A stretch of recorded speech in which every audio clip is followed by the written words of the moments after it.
Welcome to another episode of Southern Ohio Matters with Gina Collinsworth. Today we're going to be looking at community music festivals and broadband issues. So stay tuned.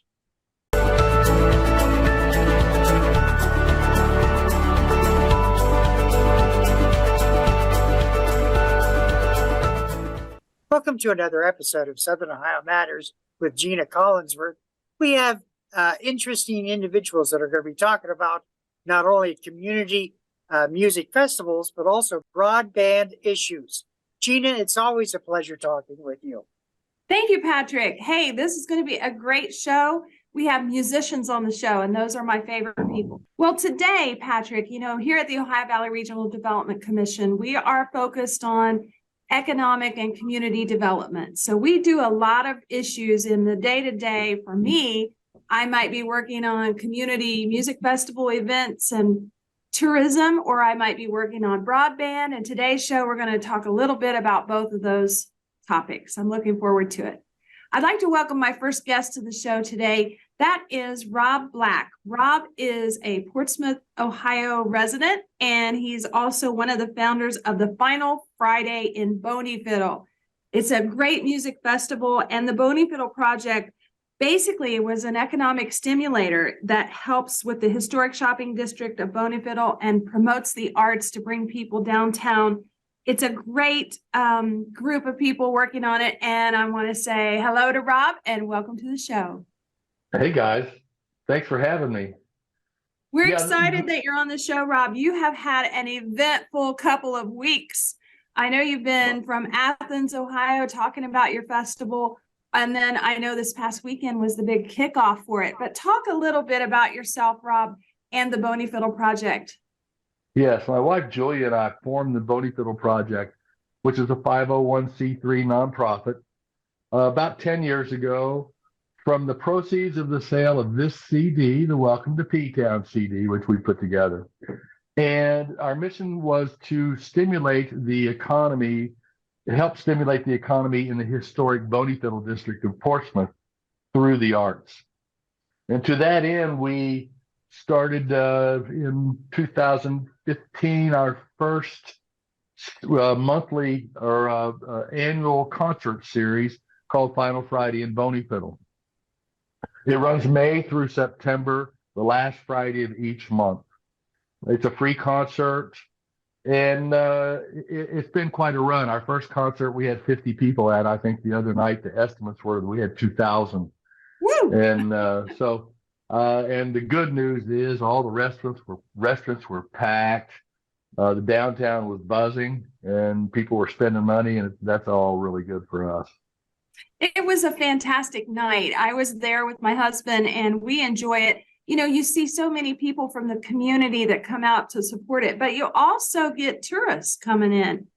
We're, have a new campground in our area, not far from Portsmouth, and I'll talk about that a little later in the show. But I think it's wonderful the way people from the community and people from outside the community come together. It is. And, being originally outsiders, we kind of weren't mired in the negativity that was here in Portsmouth 10, 15 years ago. Portsmouth had been really struggling because of the opioid crisis and the loss of industry. And our goal, aside from just economics, economics follows progress. And so our goal was to help with restore pride and hope and a vision for the future. And so slowly but surely, that's kind of what we did to try to turn people away from being negative and into the positive, which is where the future lies. It's been a great journey. I think one of the things that is important is that we wanted to make a big impact, but we wanted to leave a small footprint. And so when we would have initially they were pop-up concerts on a 16-foot car trailer. And what we would do after the concerts, we would clean everything. You would not know that we had been there come 10 o'clock at night when we were done. Okay. We didn't want to give anybody any reason to complain or say anything negative. And we followed that formula over the past 9-10 years. We don't have any negatives involved in what we do. And that's makes us feel really, really good. I can tell you, I've also been to parades like the parade they have at River Days Festival. That's September.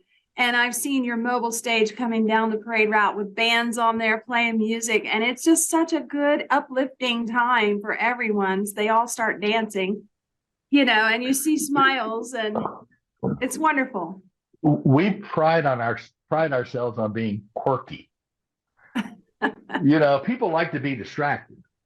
And I think that's a good thing. One of the things we do at our final Fridays, we didn't do it this past Friday because it was just too busy, but we'll do a 60-40 drawing. Now, I don't know if you've ever heard of a 60-40 drawing before, but most people will do a 50-50 drawing. Yes.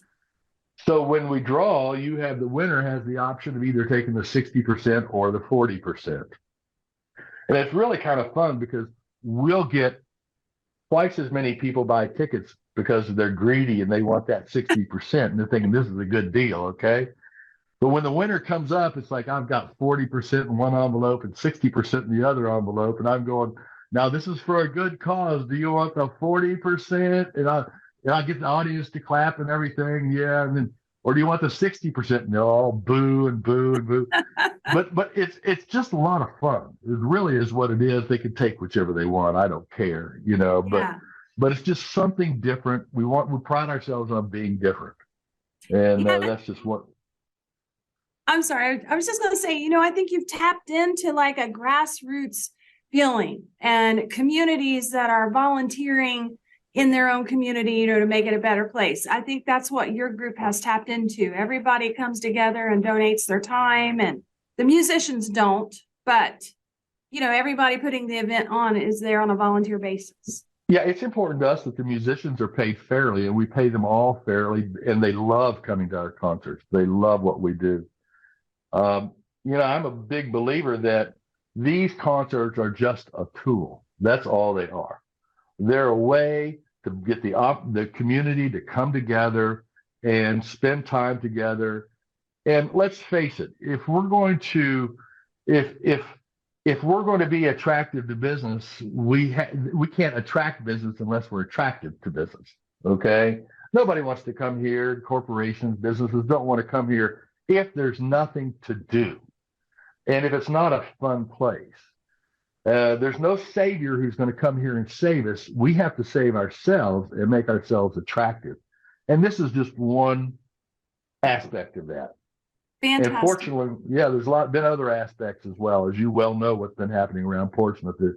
We're in a renaissance and we're on the move here. Yeah, good stuff. So Final Fridays in Portsmouth is what we're talking about with the Bony Fiddle Project's Rob Black, if you're just joining us. And I want to definitely highlight the fact that you and your wife, Julia, were award recipients of the Governor's Award for Community Development and Participation. So congratulations on that, Rob. Thank you. Yeah, it's nice to gain recognition, and I think Yes. it was as equally important for our community as it was for us. It's just, people see, okay, it can be done. Good things are happening, and so to receive that recognition was good.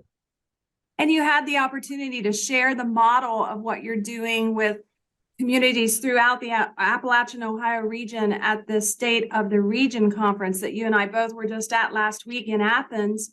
And I was so excited about that. It was the placemaking and reimagining rural economies. And I think that was it ignited the room. I mean, there were so many great success stories. It really lifted people. Yeah, it was interesting for me. First off, it was fun. And I substituted the word rural. I put in Appalachian. That's what I was thinking, But Yes. At any rate, it was fun. And I didn't realize there were some really big festivals that take place.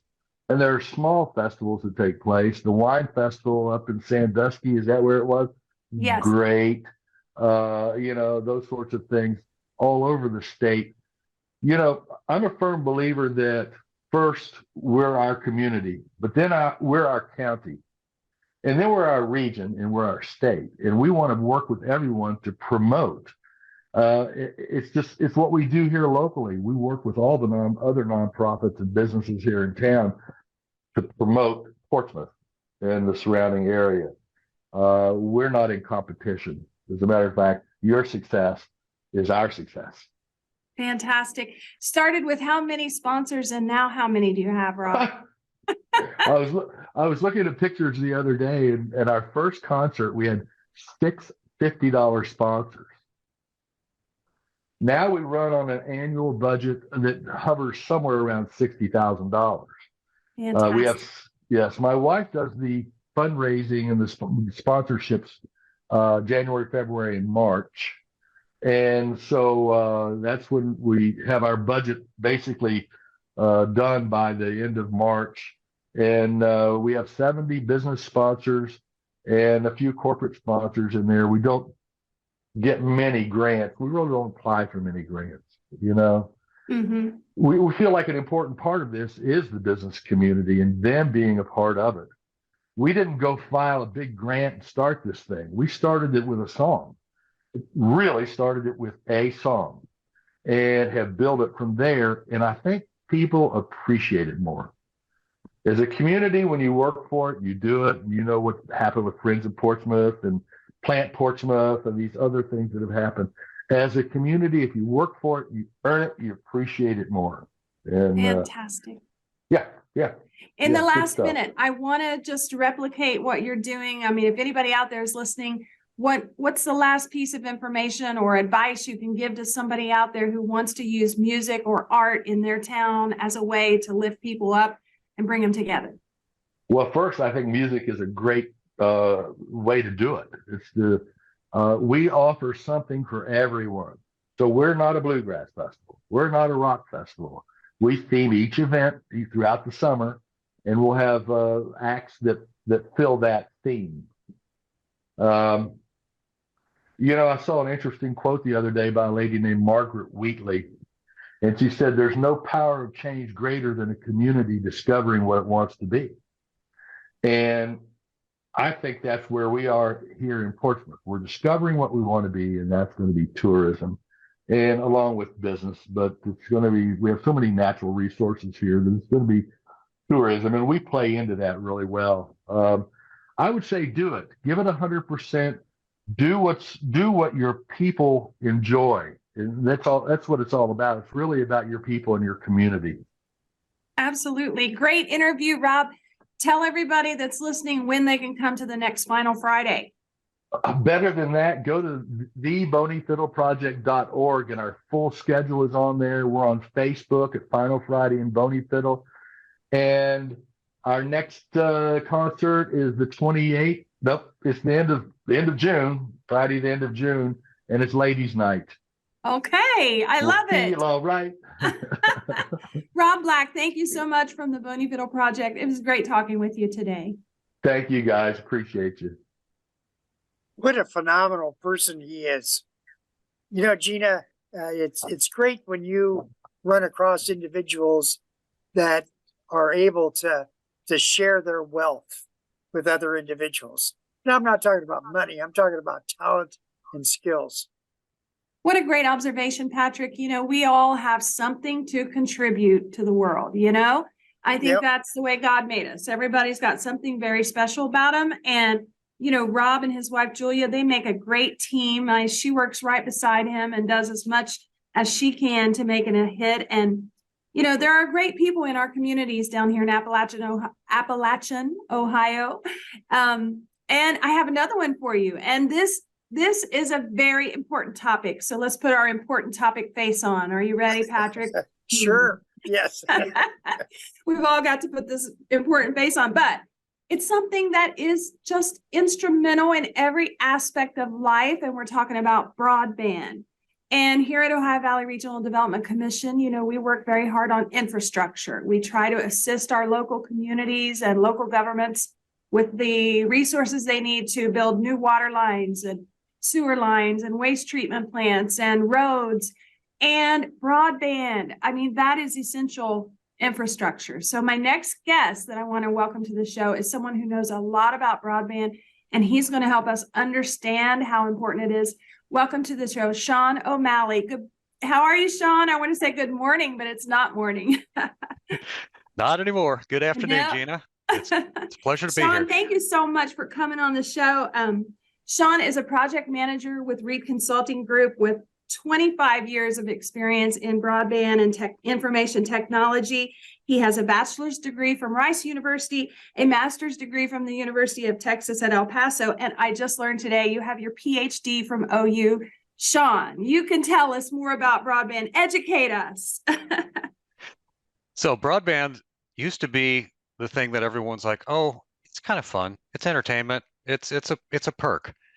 Then the pandemic hit and everybody had to stay home and you had to start working from home and you had to talk to your doctors online.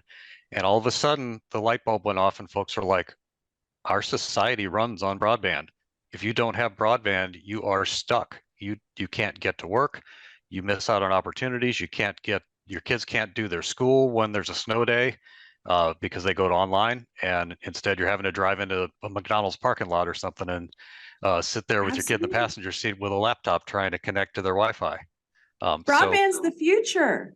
Yeah, people really could. That it was that moment in the 2020 when it's like, oh, this is infrastructure. This isn't something that we can just kind of say it's nice to have.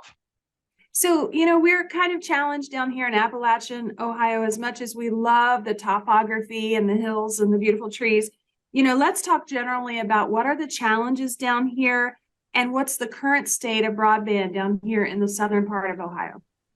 Yeah, so the 12 counties in OVRDC, there are still about a little over 53,000 homes and small businesses who do not have broadband. And when I say that, I'm using that based on what the Federal Communications Commission says. They say if you can't get a download speed faster than 25 megabits per second or an upload speed faster than 3 megabits per second, then you don't have broadband. That's an old standard that's been around since 2012. And in fact, now the new standard going forward with like the Infrastructure Act, where there's a bunch of money going to be spent to hopefully bring broadband to folks like us, they say that you need to have at least 100 megabits down and 20 megabits up. And when you raise it up to that level, you've got 163,000 households in the 12 counties who don't have those kind of speeds, out of a total of about a little over 280,000 total households and So small that's businesses. more than half? Is that more than half? Yeah, you're looking, it's almost 60% are what they call underserved, and about 20% are unserved. So about 20% of the folks in our region can't get anything that looks like real broadband. And by the way, I'm one of them. Yes. I mean, I have pretty good service, but I live very close to town. And I know that you and I are working on projects where we understand, the barriers, but explain a little to our listeners out there, what are the barriers to getting coverage? Why is it such a hard task? Yeah, well, when you ask folks who live in our region, it's like, what do you love about living in Appalachia?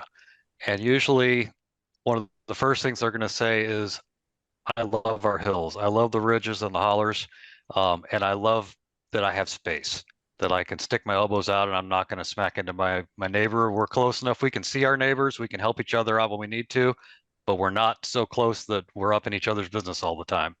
That's Those right. things, that's a two-edged sword, because those same things, the low population density and this gorgeous terrain that we have, are things that make it really hard to get broadband because it's expensive. It costs, if you were going to do fiber optic, which is the cool thing now, it's the way of the future for broadband, it costs almost $100,000 a mile to lay the cable to provide that service. It doesn't matter if there are 5 houses on a road that's a mile long or 500 houses on that road, it still costs that 100 grand. So the fewer houses you have per mile, the more expensive it gets to pass those houses, to come past them with fiber optic. And internet providers are businesses, they got to make a profit. And they just have a threshold. If it's fewer than, let's say, 40 to 60 households per mile, they're going to walk away. They're going to say, we can't make our money back putting this in. So that's why we've wound up like in even the smaller towns now, they'll often have decent coverage. like I'm in Athens County, so Athens is the county seat. Athens has got multiple providers competing now who provide really fast service. But I live, as a crow flies, I live about 5 miles away from Athens, and I can't get anything except a cellular modem. There's nothing available for where my house is. And that's because I'm far enough out. I'm up on a ridge.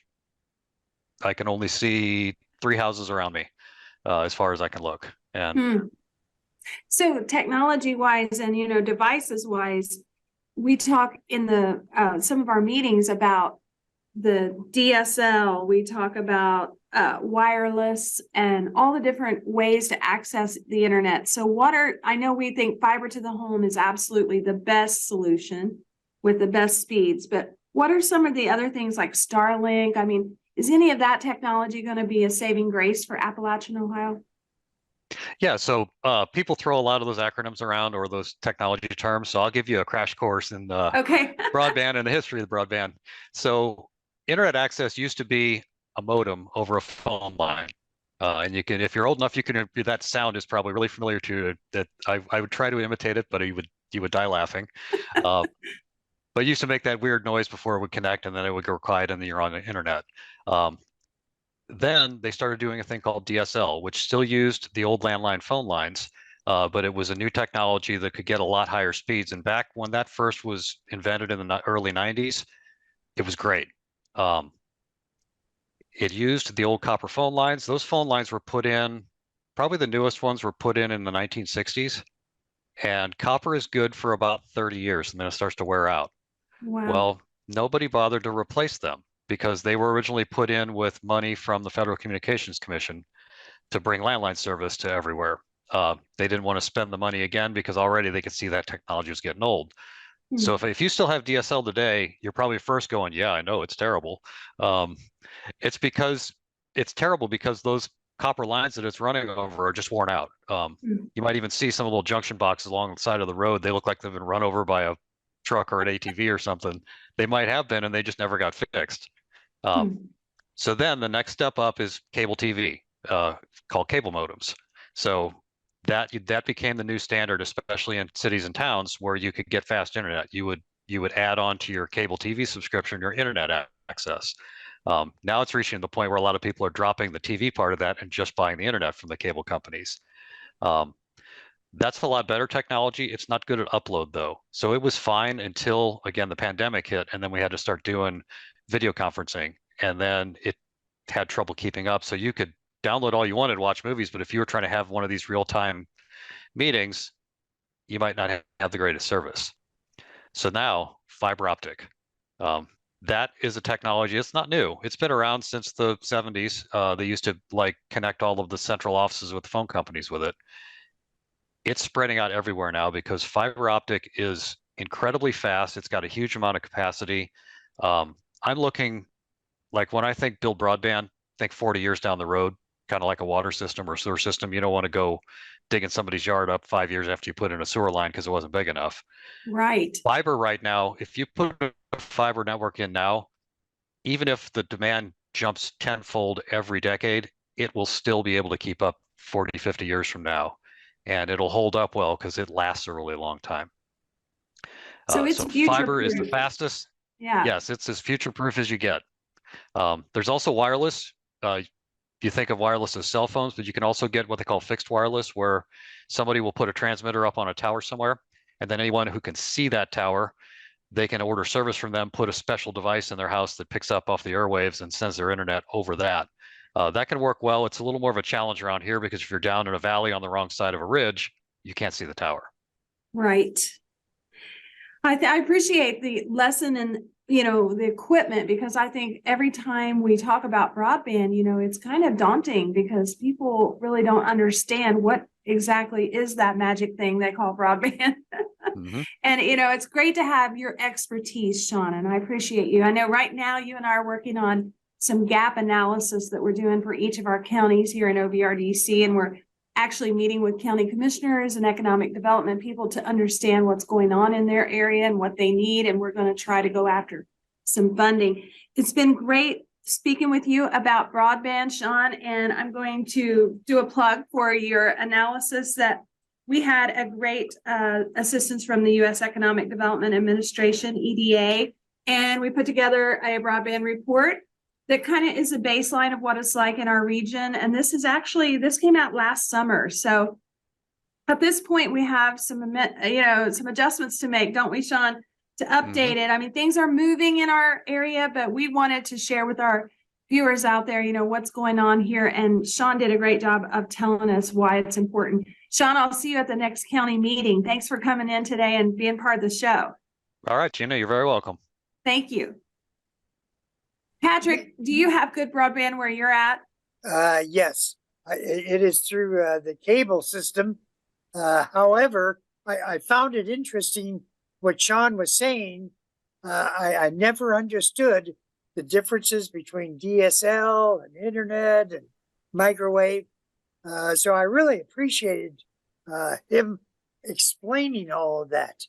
I know it's that very complicated. I'm telling you, that's why I think a lot of our consumers out there, it's so frustrating because they don't understand, how do they advocate for better service? And Sean did a great job of, we all know how important it is now. It is essential. And I really appreciate it. I mentioned that broadband report, at OVRDC online, we have several great reports that people can go and look at and take advantage of. One I want to talk about next that was part of that same funding from EDA. This is a Ohio's wilderness tourism strategy. And the reason I'm going to talk about that is because I had a great chance over the weekend to check out the new Shawnee State Forest campground. And I want to get the real name of it. Ohio Department of Natural Resources put a lot of money into revamping the golf course down there, just west of Portsmouth, about 5-6 miles. The new campground is now open and taking reservations. It's the Ohio River Campground and Marina. So you can not only camp, you can also bring your boat and put that in there. And I have to tell you, Patrick, we have to go down there. We'll take our spouses and have a good fun day because they have a splash pad. They have a dog park. They have a lazy river kayak. They have archery. They have one of those wonderful storybook trails, where the kids can walk along nature, and they tie in all these fantastic books and teach the kids about that. These are electric campsites. They're full hookups. They're for large RVs, and they have availability because it just opened and people didn't know, and they're just now catching on.